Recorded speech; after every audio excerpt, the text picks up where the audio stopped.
Oui, bonjour et bienvenue à cette 20e capsule, l'Évangile de Dieu, un bref exposé. Dans la dernière capsule, je vais vous partager donc les 3 derniers versets que j'ai regardés.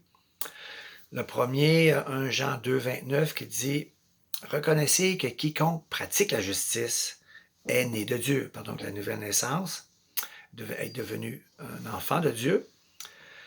Et il faut reconnaître que la pratique de la justice est l'absolu contraire de la pratique du péché et de la pratique de l'iniquité.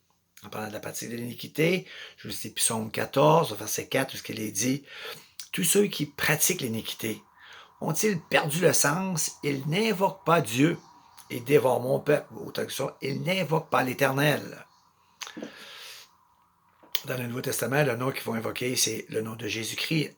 Romains dit « Si tu crois dans ton cœur que Jésus-Christ est le Seigneur, et si tu crois dans ton cœur qu'il est ressuscité les morts, et que c'est ta confession de foi, c'est sauvé. » Et là, j'ai vu que le nom qu'il faut invoquer, c'est Jésus-Christ. Quand quiconque invoquera le nom du Seigneur sera sauvé. Et c'est Jésus-Christ. Donc, vu que la pratique de la justice est l'absolu contraire de la pratique de l'iniquité, c'est de ne pas invoquer son nom, sur le psaume, invoquer son nom, c'est l'absolu contraire. C'est ça, donc, la pratique de la justice, oui, parce que invoquer, c'est un verbe qui dit action. Qui dit donc la pratique de la justice, c'est le contraire de la pratique du péché et de l'iniquité. Oui, l'absolu contraire, c'est que Jésus définit la pratique du péché comme accomplir les désirs du diable, ne pas croire en lui. L'absolu contraire, croire en lui. La pratique de l'iniquité, de refuser de faire la volonté du Père, qui est de discerner qui il est et de croire en lui, selon lui-même, Jésus. La volonté de mon Père, c'est que vous discernez et que vous croyez qui je suis. Qu'est-ce que dit-il? La seule qui fait la volonté de mon Père, qui entrera dans le ciel. L'absolu contraire de la pratique d'iniquité, de ne pas faire ces choses, c'est de faire ces choses. Oui, c'est la pratique de la justice, ça parle de faire la volonté du Père. Et je partageais aussi Paul qui disait que lui reconnaît les nés de nouveau, les nés de Dieu, c'est avec le mot invoquer. Ça se trouve ceci dans 1 Corinthiens, premier chapitre, verset 2 et verset 4. Il dit comme ceci: ceux qui ont été sanctifiés, appelés à être saints, en français le mot est, dans le grec et dans l'anglais ne pas. Si vous allez entendre du grec en français ou de l'anglais en français, voici ce qui est écrit: à ceux qui ont été sanctifiés, appelés à être saints, ceux qui invoquent, comme s'il y avait deux points ou point virgule, ceux qui invoquent en quelque lieu, que ce soit le nom de notre Seigneur Jésus-Christ, le vôtre et le nôtre, verset 4, à vous la grâce. A été donnée la grâce, Éphésiens 2:8, la grâce par laquelle nous sommes sauvés par le moyen de la foi. Regardez, nous sommes. Dans Romains 10, excusez la lenteur de ma mémoire, Romains 10, invoquera sera, croira sera. Pratiquer la justice, a cru, a invoqué, a été sauvé. Comme il est écrit, toutes ces choses ont été écrites afin que vous croyiez, ou en d'autres termes, la vraie même vérité, afin que vous fassiez la volonté de mon Père qui est dans le ciel. Vous discernez, croyez en moi. En croyant, vous recevez la vie. En croyant, vous recevez la vie en son nom. C'est ça, être né de Dieu, avoir la vie éternelle. Maintenant, comme on est écrit, je vous écris ces choses avec que vous sachiez, vous l'avez la vie éternelle, vous croyez au nom du Fils de Dieu. Donc, dans ma dernière capsule aussi, j'avais partagé que je partagerais les commentateurs sur ce qui est écrit dans 1 Jean 3, 4, les commentaires des docteurs que Dieu a donnés à l'Église. Je vais commencer avec F. Bruce. Excusez-moi. Il faut juste ça dans mon ordinateur. F. Bruce dit ceci, un commentateur recommandé et recommandable, hautement recommandé. Il dit ceci: 1 Jean 3, 4, cette traduction que l'on retrouve dans la Bible de Genève est regrettable. Regrettable, ça, c'est un mot qui veut dire, il faut que j'étudie le mot, c'est dire ou faire quelque chose qu'il ne faut pas dire ou faire. Exemple, je mens, c'est regrettable. J'ai volé quelqu'un, c'est regrettable. Dans 1 Jean 3, 4, la Bible de Genève est regrettable, car elle suggère une contravention de cette loi spécifique plutôt que l'attitude générale de l'iniquité vis-à-vis de Dieu. Dans 1 Jean 3, 4, le péché n'est pas la transgression de la loi, mais l'iniquité, et l'iniquité est le péché. Vérification, page 89, The Epistles of John. Jean Calvin dit la même affaire, Jean Darby dit la même affaire. Je vais vous lire L.M. Grant. La traduction dans la version King James, qui est généralement reconnue bonne, est par les exégètes, dans ce cas-ci, 1 Jean 3, 4, d'être erroné. du mot anglais wrong. Dictionnaire, faux. Macintosh, pratique de la transgression de la loi, une très mauvaise traduction. F.B. Hall, je l'ai nommé aussi, transgression de la loi dans Jean 3.4, ce n'est pas le sens du mot ni du texte. John MacArthur, même affaire. John Piper, même affaire. J'ai 41 commentateurs, je ne peux pas tous les lire, je vais en lire à peu près 6, peut-être 7. Donc, j'aimerais vous lire aussi un très important qui s'appelle Alfred Plummer. Il dit ceci, un petit bolé de Cambridge. Il dit, traduction de 1 Jean 3.4, la pratique du péché, c'est la transgression de la loi. Ceci est très regrettable. Détruire le parallélisme, il est impératif de garder les mêmes verbes dans les deux propositions. Quiconque fait le péché fait aussi l'iniquité. Et Jean veut que l'apôtre veut que nous comprenions que les deux mots péché et iniquité sont interchangeables. Ça, c'est facile à comprendre. Quand j'ai compris c'était quoi, Jésus définit la pratique du péché dans Jean 8 comme étant accomplir les désirs du diable parce qu'il est ton père, de ne pas croire en lui. Il va dans la pratique de l'iniquité définie par Jésus, ne pas vouloir faire la volonté du Père pour entrer dans le ciel, de ne pas discerner qui il est et de ne pas croire en lui. Voilà, soit interchangeable, je pourrais dire le désir du diable parce que Satan, s'il serait mon père, pour faire la volonté du Père. Donc, le sujet, c'est d'être quelque chose qui est interchangeable. Tuer, c'est pas voler. Mentir, c'est pas l'adultère. C'est pas interchangeable. Même si tu es capable de un, tu es coupable de tous. Capable de un, tu es coupable de tous. Ils ne sont pas interchangeables. Le sujet, le péché et la l'iniquité doivent être interchangeables. Première observation. Deuxième observation, avez-vous nommé ce que dit, avez-vous vu ce que dit Plummer? Il y a eu destruction du texte, ce qui est véritablement dit dans le grec. Excusez, et qui dit destruction, dit un destructeur. Le destructeur, le diable. La Bible dit qu'il faut vérifier les esprits pour savoir s'ils sont de Dieu. On va vérifier cette phrase, à savoir si c'est vraiment vrai. C'est une phrase qui n'est pas de Dieu. Pour deviner de qui elle est, donc.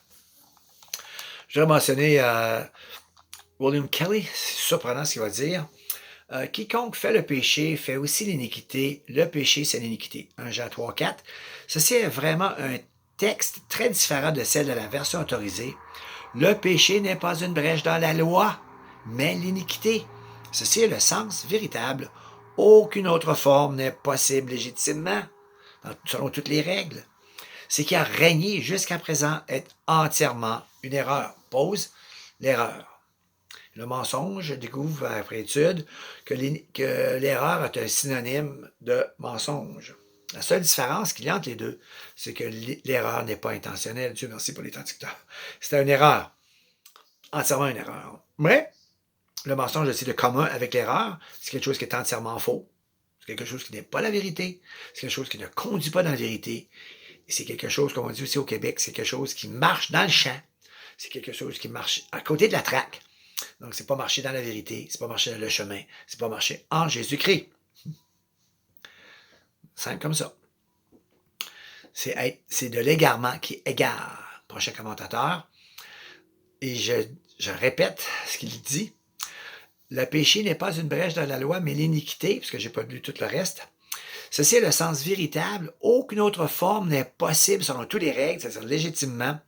Ce qui a régné jusqu'à présent est entièrement une erreur qui a pour fondement de faire de la loi et non Christ la règle pour la vie du croyant.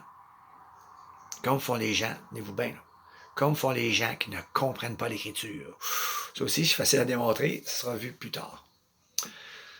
Arnold Clemens Gabelin, pourquoi lui est si important? Ben parce que quand j'ai découvert qu'il y avait une erreur de traduction, je ne dis même pas d'erreur de texte, mais erreur de traduction, parce que je lisais ma Bible anglaise, je le lisais, The practice of sin is the practice of lawlessness. Lawlessness, c'est l'iniquité. L'iniquité, ça veut dire ce qui est amoral. Il ne parle pas de ce qui est immoral, l'adultère, des choses comme ça. Ce qui est amoral. L'adultère, mais c'est bien, coucher avec des femmes que tu veux, quand, où tu veux, comme tu veux. Ça, c'est amoral. Immoral, c'est mal. Mais si le fait, tu consens, c'est mal et tu demandes pardon au Seigneur, comme David. Donc, avoir trouvé cette erreur, moi, je partage ça à mon frère. Mon frère est fier à la traduction. Il fait ses recherches. Et 3-4 mois plus tard, il me donne le commentaire de Arnold Clemens Gabelin, me le donnant. Tu avais raison, 1 Jean 3, 4 ne parle pas de la pratique de transgression de la loi. C'est une erreur. et que tu aies découvert cette erreur n'était pas une erreur de ta part. Merci, mon frère. Et voici donc 1 Jean 3, 4 jusqu'à 9. Il dit, fais un contraste entre le péché et la nouvelle nature et met en lumière les traits de celui qui demeure en Christ et de celui qui ne l'a ni vu ni connu, comme j'ai commenté. La pas dit du péché, c'est pas le connaître. La vie éternelle, c'est le connaître. Celui qui croit à la vie éternelle, celui qui ne croit pas à la vie éternelle, de le connaître. Tous ceux qui pratiquent le péché pratiquent l'iniquité, car le péché, c'est l'iniquité. Pas faire la montée du Père. Voici ce qui est correctement dit. La définition du péché comme transgression de la loi est de l'égarement, ce qui ne conduit jamais à la vérité. L'égarement, ça veut dire que tous les versets interprétés par cette erreur les rend aussi erronés que ce verset 20 qui est une erreur. C'est l'erreur, c'est la même affaire que le mensonge. Un mensonge, on dit, tous les versets interprétés par ce mensonge, parce que c'est mensonger, a tout falsifié, des centaines de versets. Pour ça, j'ai trouvé ça important de le communiquer à mon frère. Ça falsifie des centaines de versets. Pas croyable. Étant de savoir une erreur, qui n'a pas format de... excusez. Voici ce qui est correctement dit, je me trompais de gars.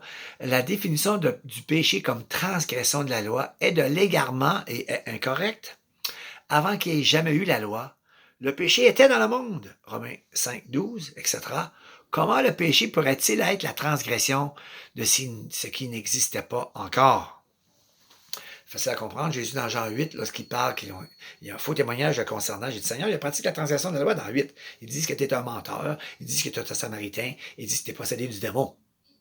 Il a pratiqué la transgression de la loi, et Jésus prend ça, ne le met pas sur le parapluie de la transgression de la loi, mais dit, si vous ne croyez pas qui je suis, vous mourrez dans vos péchés. Vous accomplissez les désirs de votre Père, vous ne croyez pas en moi, il est menteur dès le commencement, il met ça, le péché, avant qu'il y ait la loi. Voilà pourquoi il ne parle pas de la loi, il parle de Satan dès le commencement, qui fait croire en Adam qu'il ne mourrait point.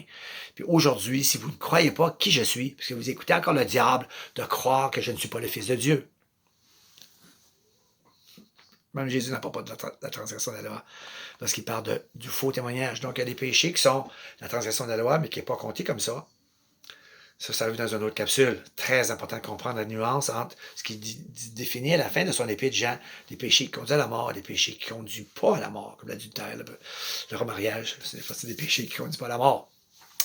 Et c'est malheureux de dire, oui, tu pratiques la transgression de la loi, tu es divorcé, tu es remarié, tu t'en vas en enfer, tu n'as jamais été sauvé. C'est entièrement faux. Ça va être la prochaine capsule. Je vais regarder maintenant mon commentaire à moi. J'ai marqué adopte. On va dire c'est à côté, parce que je ne suis pas docteur. Je vais quand même partager mes recherches. J'écris, voici dans le grec, il y a 2 mots pour transgression. Parabasis, c'est un nom, et paranomia, c'est un nom, un noun. Et ces 2 mots ne sont pas dans Jean 3, 4. De toute façon, la forme utilisée est un verbe. Les verbes, donc, pour transgresser, parabenio, hyperbanio et parerchomai, je ne sais pas si je le prononce comme il faut, n'y sont pas non plus. Donc, le verbe transgresser n'est pas dans le texte. C'est un ajout. N'oubliez pas, il y a eu une destruction du texte. Ce qui est véritablement dit, là, ça a été retranché par une fausseté de la pratique du péché, la transgression de la loi. C'est aussi pour le mot nomia, loi. Ce mot, un nom, n'est même pas dans la version, on parle de quelque chose qui n'est même pas mentionné. C'est de l'égarement. C'est le mot anomia, sans loi, qui est utilisé. Donc, les mots transgresser la loi sont 2 mots qui ne sont même pas dans le verset. Comme ça, parler de ce qui n'est pas dans le verset. Et les ajouts, la Bible me dit de les voir selon le Proverbe 30, le verset 6. N'ajoute rien à sa parole, crains, car tu seras trouvé menteur. Ou en autre traduction, n'ajoute rien à sa parole, de peur que tu ne sois trouvé menteur. Jésus dans Jean 8 dit, qui est menteur? Ce n'est le diable. Qui est menteur? Ce n'est le diable et le père du mensonge. Donc, tu dis la pratique du péché, la transgression de la loi, tu es un menteur. C'est une parole qui est un ajout au texte, qui n'est pas du tout dans le texte. C'était quelque chose que j'ai trouvé. J'ai dit, pourquoi tu me sers de moi un 2 de pique pour dire ça à tout le monde? Parce qu'il a décidé que ça c'était à moi. Moi, et vous comprenez qui je suis. Je suis le moindre de tous les saints. Quelqu'un qui dit le moindre de tous les saints, c'est Marie-Char. Ouais, je vous l'avoue avec vous. Pire, il dit ici le retranchement du mot inspiré anomia. J'ai dit, imaginez, c'est comme, je sais pas, c'est comme une parole maudite. Maudit celui qui retranche de la prophétie dans l'Apocalypse. Là, j'écris.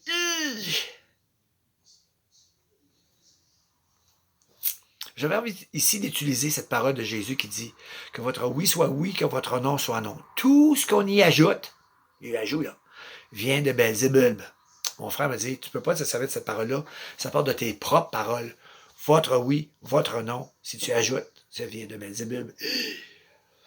Donc, je dis à mon frère, j'ai trouvé que c'était raisonnable. Si c'est comme ça pour mes propres paroles, imagine ce que c'est si on fait cela à la parole de Dieu. Ouais, pourquoi j'ai dit, Salomon dit, tu ajoutes, t'es menteur. Qui est menteur, c'est le diable. De chercher pour faire comprendre les mots en prière, c'est quoi les mots que je pourrais utiliser pour faire comprendre? Les mots qui sont venus à l'esprit, c'est cloudless sky, c'est des mots anglais. Cloudless sky et cloudy sky. Ciel sans nuage, ciel nuageux. C'est comme un ciel bleu, ciel gris, ciel noir, ciel nuageux, blanc, gris. Je partageais ça en témoignant. C'est pas la même affaire du tout. J'ai dit non. Vous avez été accusé de pratique de transgression de la loi, vous n'êtes pas sauvé. Entièrement en erreur. Tous les commentateurs, 41. C'est pas ce qui est écrit. Il y a destruction. Ce qui est véritablement dit, c'est pas cette parole. C'est de l'égarement. Cette parole, c'était pas la vérité envers vous. C'était qu'on ne disait pas dans la vérité envers vous. C'est de l'égarement. C'était complètement être à côté de la traque. De vous dire cela. C'est très regrettable que ces paroles vous ont été attribuées. Même à moi. Donc, dans la prochaine capsule, nous allons regarder des hommes de la Bible qui sont appelés des pratiquants de la transgression de la loi. Et ils sont des cœurs selon Dieu. Puis je ne parle pas de l'adultère de David. Nous verrons ça dans la prochaine capsule. Comme je veux dire, ou ce que William Kelly dit, si vous avez dans vos notions que 1 Jean 3,4, c'est la pratique du péché, c'est la transgression de la loi, vous ne comprenez pas l'Écriture, dit-il. Et je peux affirmer cela, parce que vous ne voyez pas l'Épître de Jacques. L'Épître de Jacques est écrite pour faire comprendre aux chrétiens, nés selon la volonté de Dieu par la parole de la vérité, vous êtes encore pécheurs. Pourquoi tu dis ça aux non-chrétiens? Parce que quand vous allez venir à la foi, vous allez comprendre, vous êtes encore pécheurs. Il va se faire beaucoup de nettoyage pour découvrir finalement votre nature, la nature elle-même. Vous êtes encore pécheurs, mais la définition de Jacques, c'est pratiquant de la transgression de la loi. À l'os, to the bone. Nous allons voir ça dans la prochaine étude. Soyez bénis. Craignez point. Vous êtes pratiquant de la transgression de la loi, les choses secondaires, ça ne dit pas que vous n'êtes pas sauvés. Soyez bénis au nom de Jésus-Christ. Amen.